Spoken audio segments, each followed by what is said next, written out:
मेरे प्रिय दर्शकों नमस्कार। प्रिय दर्शकों, विश्व ज्योतिष में मैं आपका दिल से स्वागत करता हूं और आपको धन्यवाद देता हूं कि आप मेरे वीडियो बड़ी उत्साह से देख रहे हैं। आशा करता हूं आगे भी देखते रहें। मैं हमेशा आपसे आग्रह करता हूं कि आपको मेरा वीडियो अगर पसंद आया है तो लाइक करें, कमेंट्स में भी 2 शब्द लिख दें, मेरा मनोबल ऊंचा हो जाता है।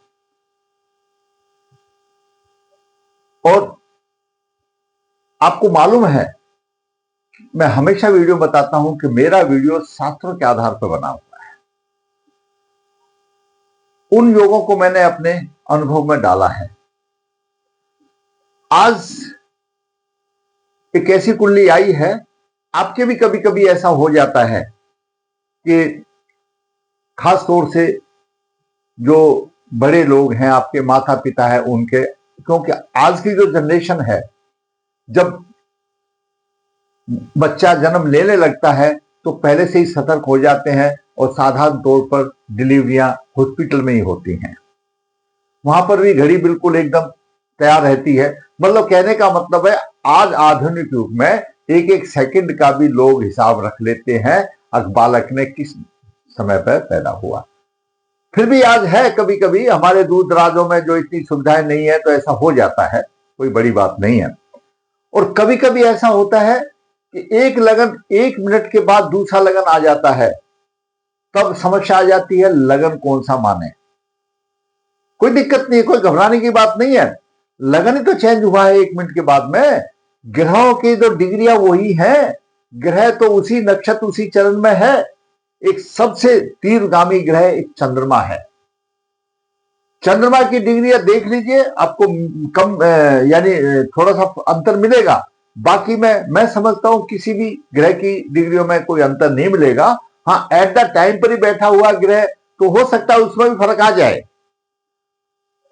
मानने वाली बात है, क्योंकि उसके भी डिग्रियों में फर्क आ जाए, क्योंकि उसकी डिग्रियां एंडिंग में हो तो 1 मिनट में आ जाता है, अंतर आ जाता है। लेकिन उसको आप दोनों चीजों को मान करके चल लीजिए। आपका जो लगन, आप जैसे सोचते हैं कि हमारा 1-2 मिनट का अंतर है, तो आप 1-2 मिनट पहले वाला मान लीजिए और दूसरा मान लीजिए, फिर ग्रहों की स्थिति देखिए कौन से में जाते हैं, तो आप कहीं ना कहीं ठीक रिजल्ट के ऊपर पहुंच जाएंगे। ऐसा ही कुछ इस कुंडली में है। 75 का जन्म है। अब जन्म के समय पर यह सोचा जाता है, रात को 9:59 या 10 बजे, यानी 1-2 मिनट का फर्क है। रात को 9:59 या रात को 10 बजे, या 10:02 पर हो सकता है, 10:01 पर हो सकता है, 9:58 पर हो सकता है, 1-2 मिनट का फर्क है। अब उसमें जरूर असमंज पड़ जाता है, तो असमंज की बात नहीं है। मैं आपको उसको साधारण तरीका आपको मैं बता देता हूं।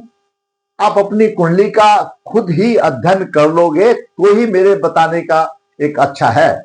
अगर आप थोड़ा सा ध्यान से सुनेंगे तो आप कुंडली निकाल करके देखेंगे, थोड़ा सा एक्सरसाइज लगेगा तो आप खुद ही उसका अपना भविष्य फल देख सकते हैं। मैं इसी हिसाब से मैं बताता हूं। तो विचार करते हैं, उनको पैसे की परिस्थिति अनुकूल नहीं है, तो क्या कहती है कुंडली। दर्शकों, धन की प्राप्ति कहां से होगी? धन की प्राप्ति कहां से होगी? नक्षत्र चरण क्या कहते हैं, आपके नक्षत्र चरण क्या कहते हैं, जब मैं बताऊंगा तो अपने आप समझ जाएंगे। जन्म 10/11/1975 शुक्ल पक्ष स्वर्ण चंद्र 4 सोमवार को 21:59 पर लिया। पहले हमने 9:59 का पीएम का हम कुंडली देखते हैं क्या बनती है। उसकी बनती है मिथुन लगन की, और लगन के अंश है 29:50। मंगल 9 डिग्री लेकर के एकादश भाव का स्वामी है। शनि 9:26 लेकर के है। शुक्र नीच राशि में 7:26 लेकर के है। बुध 13:25, सूर्य नीच राशि में 24:07 और राहु 28:07 और चंद्रमा 23:15 लेकर के है। गुरु 22:43 लेकर के है। केतु 28:27 लेकर के है। इसका नवाज भी मैंने ये बनाया है, इसका नवाज भी बनाया है। और अगर हम 10 बजे की कुंडली लेते हैं, तो मैंने 10 बजे की कुंडली ली है, तो कर्क लगन की बनती है 0003 पर। कितना फर्क हुआ? 10 मिनट यहां पर और 13 मिनट का फर्क हुआ। डिग्री वाले मिनट हैं, घड़ी वाले मिनट नहीं है 10 को। तो यानी 1 मिनट में इतना हो गया, या और एक आधा मिनट में एक आधा डिग्री का और फर्क हो सकता था। तो एक इसका पूरक नवाज जो बनता है वो 3 डिग्री 20 मिनट के ऊपर चेंज हो जाता है। जहां 3 डिग्री 20 मिनट का नवाज होगा, अभी से एग्जांपल ये 29.5 पर चल रहा है तो 30 डिग्री होने वाला है, इसका नवाज मिथुन आएगा। अब उसके बाद में जब इससे डिग्रियां चलेंगी तो 3 डिग्री 20 मिनट ये चलेगा, पहला ये 3 डिग्री 20 मिनट चलेगा, यहां पर 3 डिग्री 20 मिनट चलेगा, 3 डिग्री 20 मिनट तक करक ही रहेगा। मिथुन के बाद करक आ गया, जहां 21 हुआ तो नवास और बदली हो जाएगा। तो 3 डिग्री 20 मिनट लगन जो है काफी देर में चलता है। तो 2 घंटे में 60 मिनट चलता है, तो अंदाजा लगा लो 1 डिग्री यानी 8 मिनट के करीब करीब आ जाएगी 2 घंटे में, यानी 2 घंटे 160 मिनट और 4 मिनट में 1 डिग्री चलेगा, ऐसा मानकर सोच लो। तो फर्क पड़ता है इसमें। अब इसमें लगन मिथुन लगन हो गया, इसमें कर्क लगन हो गया, इसके हिसाब से इस बात को सिर्फ इतना ही याद रख लो, बाकी छोड़ दो। इसका नवास ये बना दिया और इस कुंडली का नवास ये मैंने ये बना दिया। अभी हम देखते हैं नक्षत्र की स्थिति क्या है। मेन तो नक्षत्र है। अभी हम देखते हैं इस कुंडली से नक्षत्र की स्थिति, किसी से भी लगा लीजिए। अगर नक्षत्र चरण 1 है तो वो अग्नि तत्व में है, उसको नक्षत्र को ग्रह को एनर्जी कहां से मिल रही है? नवास कुंडली से एनर्जी मिल रही है उसको। जो आपका ग्रह लगन कुंडली में है उसको एनर्जी नवास में कहां से मिल रही है वो नवास कुंडली बताएगी। जैसे पहले यहां तक सुनिए, उसके बाद बताऊंगा। चरण 1 अग्नि तत्व माना गया जो कि धर्म त्रिकोण है, कोई भी नक्षत्र का चरण 1 होने दो। चरण 2 पृथ्वी तत्व है जो कि अर्थ त्रिकोण है। चरण 3 वायु तत्व है जो कि काम त्रिकोण है। और चरण 4 जल तत्व है जो मोक्ष त्रिकोण है। और ये हमारे 4 ही पुरुषार्थ होते हैं, धर्म अर्थ काम मोक्ष। अभी दर्शक देखिए, जातक की कुंडली में सूर्य 24 डिग्री 7 मिनट लेकर के विशाखा चरण 2 में है। तो 24 डिग्री 7 है, विशाखा चरण 2 है, यहां भी 24 डिग्री 7 है। तुला राशि में ये कोई बदली नहीं हुआ, चरण 2 में ही आ गया। दोनों कुंडली का साथ साथ मैं आपको बता देता हूं चरण। अभी चंद्रमा श्रावण नक्षत्र चरण 4 में है, ये 23 डिग्री 20 मिनट तक रहेगा 4 में। और जहां पर 23-16 है 1 डिग्री बढ़ती, क्योंकि चंद्रमा तीव्रगामी है, लेकिन 23-16 भी चरण 4 में ही आएगा। 23 डिग्री 20 मिनट तक चरण 4 में ही आएगा, 5 मिनट और भी चलेगा चरण 4 में ही। तो चरण 4 में इसके हिसाब से भी चरण 4 में है और इसके हिसाब से भी चरण 4 में है।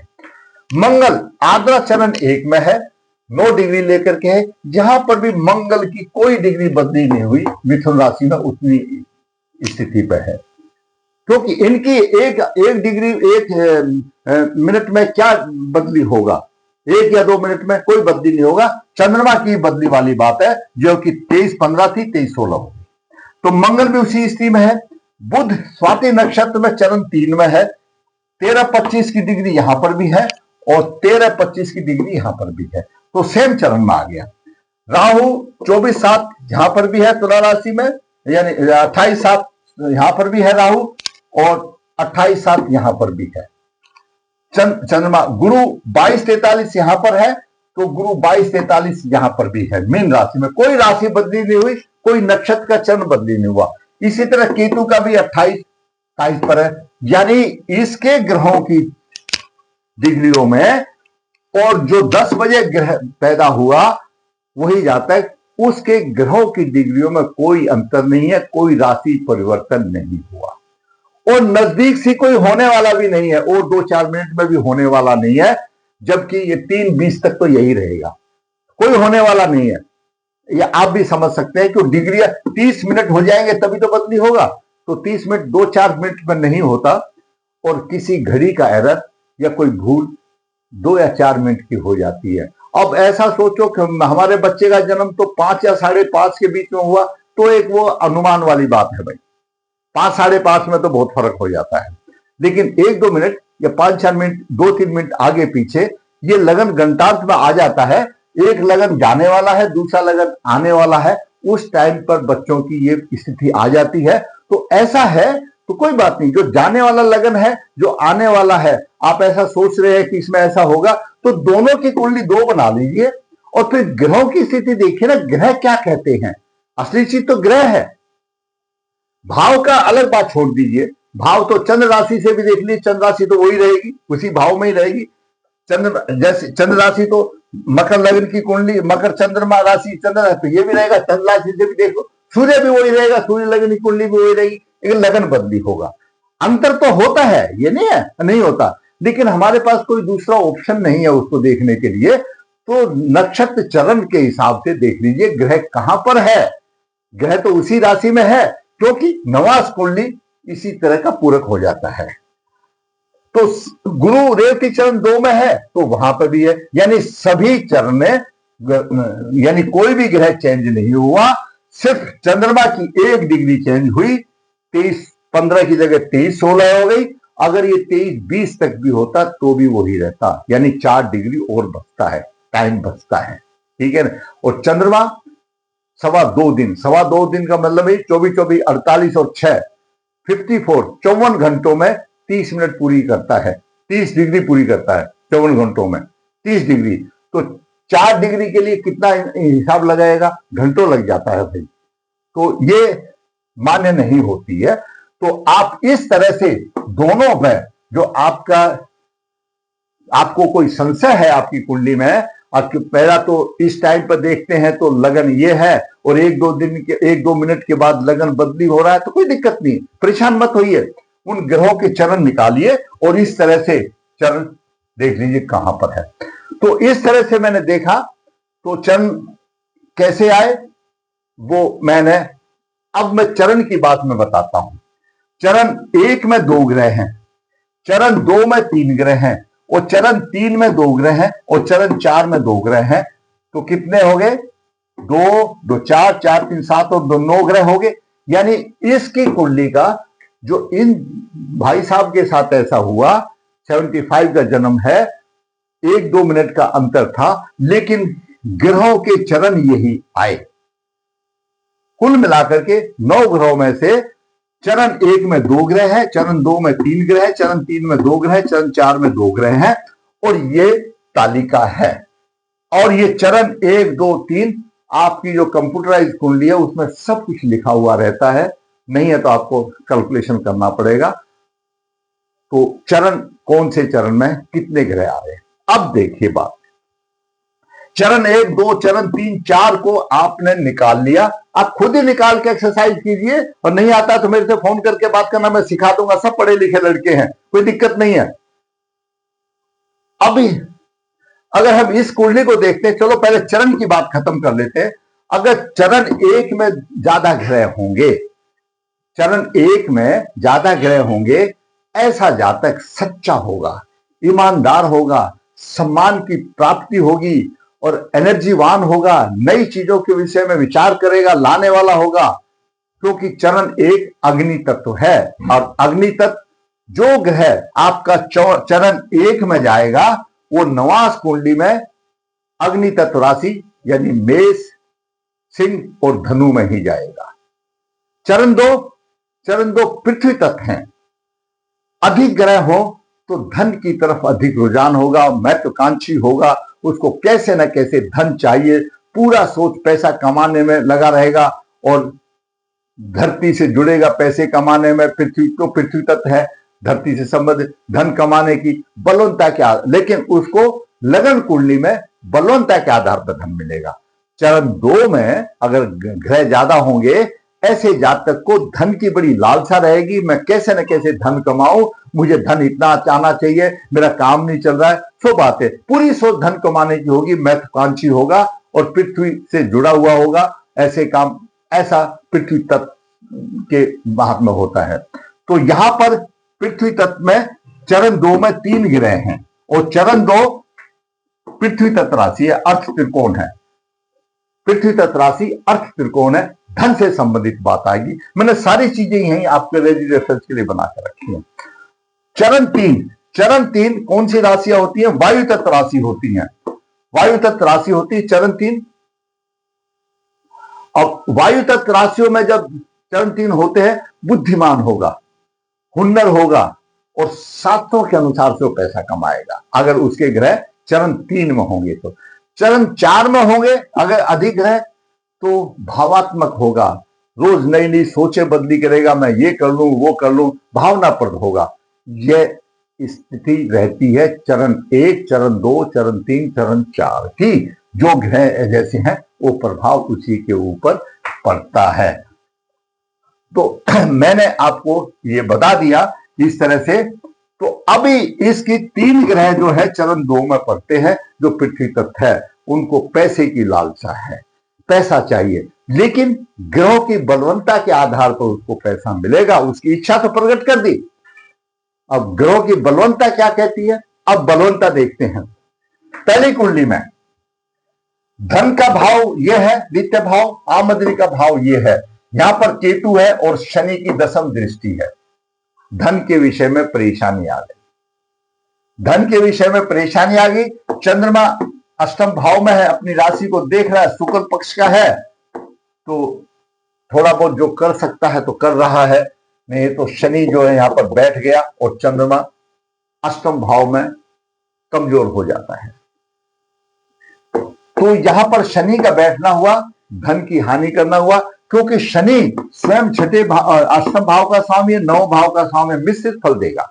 भाग्य भाव का भी स्वामी है, कैसे न कैसे धन दे देगा, लाएगा, परेशानी के साथ होगी, परेशानी होगी। और उससे बड़ी बात यह, शनि की दशम दृष्टि यहां पर एकादश भाव में नीच दृष्टि है, केतु पहले से ही है। आमदनी 0, आमदनी नहीं तो धन कैसे जुड़ेगा, ये समस्या आ गई। वो तो ठीक है, मंगल है यहाँ का स्वामी। मंगल मिथुन लगन के लिए छठे से छठा परम पापी है, लगन में आ गया। बचपन से ही धन कमाने की तो इच्छा रहेगी, लेकिन तृष्णाएं है, लगन में है, अशुभ है मिथुन लगन के लिए। धन तो देगा मजबूरी बस, लेकिन रोग भी साथ में देगा, परेशानी भी साथ में देगा, पर साहसी होगा, इसमें कोई दो राय नहीं। तो यहां पर धन की दिक्कत यहां पर आ गई, क्योंकि शनि दशम दृष्टि से नीच दृष्टि से देख रहा है, ये समस्या आ गई। आगे चलते हैं। यहां पर देखते हैं तो एकादश भाव का स्वामी शुक्र नीच राशि में आ गया, यहां पर भी धन की समस्या आ गई ना, समस्या आ गई। और शनि दशम भाव को देख रहा है, काम नहीं तो धन कहां से आएगा। और फिर दर्शकों, धन का कारक गुरु, उसकी स्थिति भी अच्छी होनी चाहिए। अभी धन के कारक की स्थिति नवांश में भी नीच राशि में आ गई और यहां पर भी नीच राशि में आ गई, तो भावेश भी अच्छा नहीं है, भाव का स्वामी भी अच्छा नहीं है। यहां पर शनि पीड़ित कर रहा है भाव में, और कारक ग्रह नवांश में नीच राशि में आ गया, तो कारक ग्रह भी तो बलवान होना चाहिए। तो ये दिक्कत आ गई, धन की दिक्कत आ गई। इस कुंडली से भी दिक्कत आ गई और इस कुंडली से भी दिक्कत आ गई। धन की कुंडली में और भी शुभ अशुभ योग तो सबके ही होते हैं।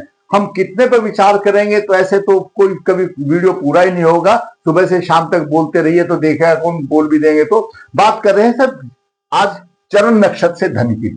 अब इसके नवांश में भी गुरु नीच का है और इसके नवांश में भी गुरु नीच का है, इसके नवांश में भी शुक्र यहाँ नीच का है, तो यहाँ पर उच्च का है, यहाँ पर भी नीच का है, फर्क कुछ भी नहीं बचा। यहाँ पर सूर्य नीच का है तो यहाँ पर भी सूर्य नीच का है। बात आ गई, सब एक ही तरह से बात आ गई। यहां पर नवांश कुंडली में शुक्र उच्च का है तो अच्छा पत्नी सुख देता है, यहां पर भी शुक्र उच्च का है नवांश कुंडली में तो अच्छा पत्नी सुख देता है।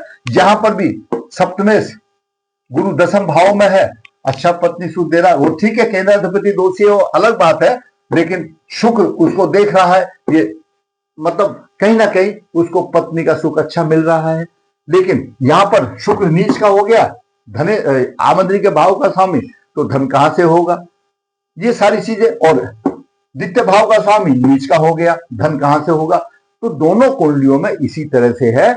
लेकिन जब इस तरह से अगर हमको नहीं सॉल्यूशन मिलता है तो नक्षत्र चरण है हमारे पास, नक्षत्र चरण ये निचोड़ बता दिया। आगे चलिए क्या निचोड़ आ गया। बुध लग्नेश है इस कुंडली में, विषनवास में चला गया। चाहे इस कुंडली लगा लो या ये कुंडली लगा लो, बुध यहां से भी विषनवास में चला गया। बुध विषनवास में चला, पुष्कर नवास में शुक्र और सूर्य शनि और केतु 4 ग्रह पुष्कर नवास में आ गए। बड़े खुश हो जाते हैं हम लोग, 4 ग्रह पुष्कर नवास में आ गए। अब एक एक का भाव सुन लो। ये तो अशुभता आ गई, अब लग्नेश बुध आ गया और यहां पर भी बुध आ गया, तो यहां पर अपने कारक में अपना चीज देगा, यहां पर अपना चीज देगा। बात वही आ गई है। अब देखेंगे बुध को क्यों आया, क्या चीज कारण था, वो भी देखेंगे ताकि उपाय हो। शुक्र पुष्कर नवास में आ गया, शुक्र पुष्कर नवास में आ गया। अब शुक्र तो नीच राशि में है। पुष्कर नवास का क्या मतलब है, जो कार्य ग्रह है वह पुष्ट हो जाता है और अपने कारक की बढ़ोतरी करता है, अच्छा देता है, और कुंडली में जिस भाव का स्वामी है उनके बीच भी फल अच्छा देगा। अभी यहां पर शुक्र नीच का तो हो गया, उसको घर बार बार बदली करना पड़ रहा है, क्यों, चतुर्थ भाव है मान लिया, लेकिन पंचम भाव का स्वामी शुक्र केंद्र में है और क्या हुआ, पुष्कर नवास में है, तो पंचमेश की अच्छी स्थिति देगा, सीधी सी बात है। और खर्चे भाव का भी स्वामी है तो खर्चा भी देगा।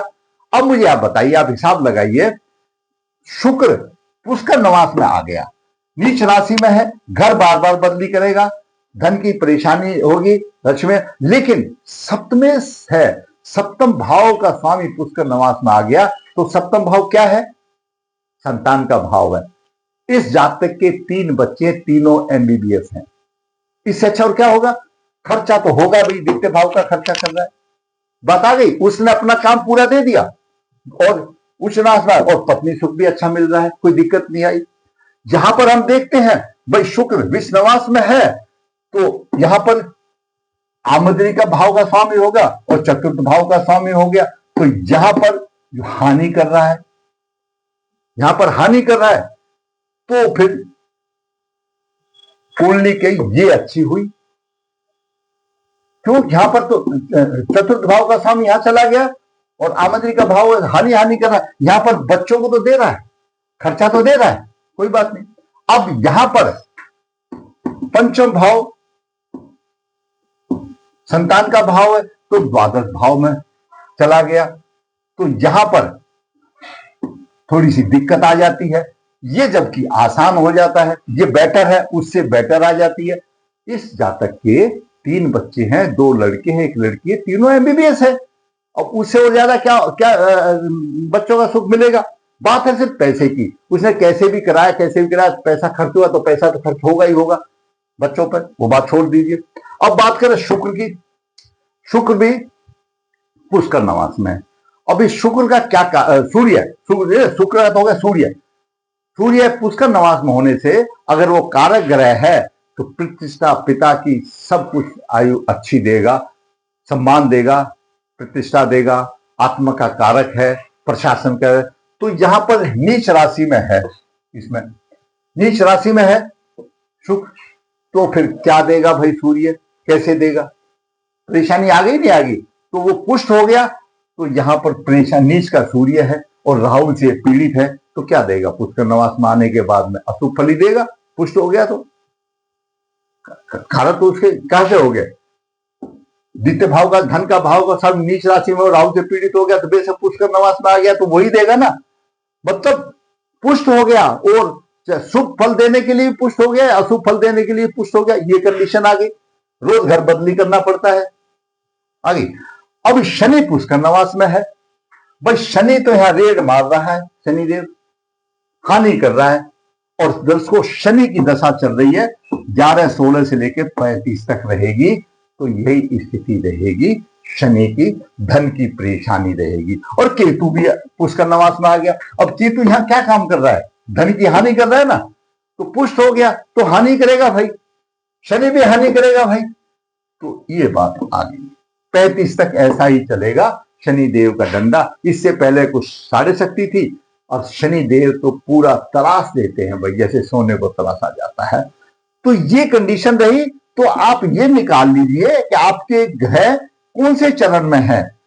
एक चरण में अग्नि तत्व में है, दो चरण में ज्यादा ग्रह है, तो उसका क्या प्रभाव मैं फिर बता देता हूं। चरण एक में सच्चे ईमानदार होंगे, एनर्जीवान होंगे, विचारवान होंगे, अग्नि तत्व राशि होती है। चरण दो भूमि तत्व राशि होती है, अधिक ग्रह होंगे तो धन से ज्यादा लगाव होगा। और चरण तीन वायु तत्व राशि होती है, बुद्धिमान होगा, हुनर होगा, शास्त्रोक्त काम करेगा। और चरण चार में दो ग्रह होंगे तो परिस्थितियों को बदलने की कोशिश करेगा, भावनात्मक होगा, क्यों मोक्ष त्रिकोण माना गया है, बाद में बैठ जाएगा, कुछ नहीं मिलेगा। तो ये हम देख करके उसकी निचोड़ कर सकते हैं। दोनों में एक साथ होने से दोनों कुंडली आप देख लीजिए, दोनों बना लीजिए और इस तरह से नक्षत्र चरण का निकाल लीजिए। और दशा कुछ अंतर है नहीं, ग्रहों की डिग्रियों में कोई अंतर है नहीं, दशा शनिदेव की चल रही है।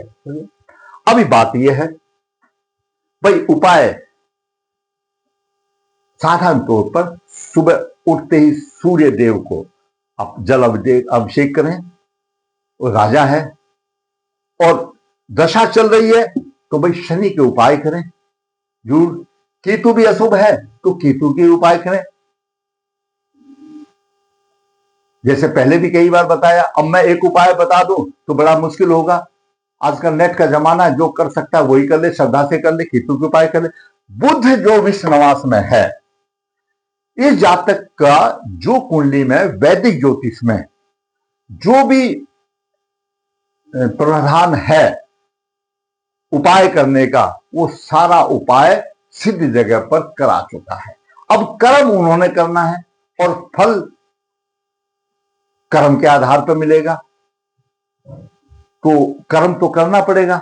अभी जो उपाय जो मनुष्य ने वो उपाय कर लिए जो हर मनुष्य के नसीब में नहीं होता है। पंचबली श्राद्ध सिद्ध जगह पर जाकर के कर लिया, ग्रहों की शांति कर ली, समस्त परिवार ने कर लिया, यही आदमी कर सकता है। इसके बाद तो और कुछ नहीं है। उसके बाद सिर्फ एक ही चीज है भाई, जो ग्रह की दशा आई है उसके लिए अच्छे काम करो और आगे बढ़ो। अब भाई दशा खराब है 16 से लेकर 35 तक, धन के विषय में तो खराब ही रहेगी, शनि देव के उपाय करने पड़ेंगे। बुध कुल देवता है, कुल देवता के अपने हिसाब से जो करते हैं वो मन्नत माननी चाहिए। और अगर आपको मिलते हैं किन्नर लोग तो बुधवार को हरे कपड़े का दान दे दो, उनको पैसा दे दो या उनसे कुछ पैसा लेकर अपने पर्स में रखो। ये साधारण उपाय ज्योतिष में बताए जाते हैं, तो आप ऐसा कर सकते हैं। दर्शकों, अगर